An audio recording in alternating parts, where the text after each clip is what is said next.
ये देखो इतनी सारी बैग्स लेकर मैं आई हूँ इंडिया से।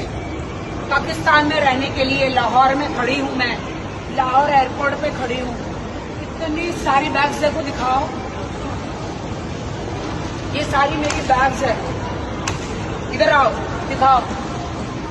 हानिया, तुमसे मिलने, तुम्हारे साथ रहने के लिए, पाकिस्तान इंडस्ट्री में काम करने के लिए अब मैं पूरा बॉलीवुड इंडिया छोड़ के आई हूँ। देखो इतने मेरे कपड़े, इतने कपड़े देखो, कितने बैग्स है भाई। टर्मिनल दिखाओ, कितने टर्मिनल पे हूँ, दिखाओ इधर। टर्मिनल 21 पे खड़ी हूँ मैं।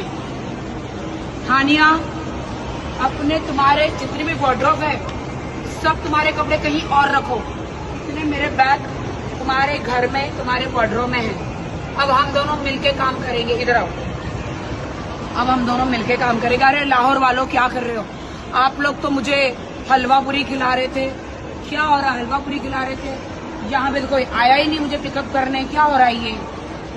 हानिया, तुम 2 घंटे खड़ी होके चली गई हो, मेरी फ्लाइट लेट थी, मुझे ये बैग इतना निकालने में फ्लाइट में से टाइम लग गया।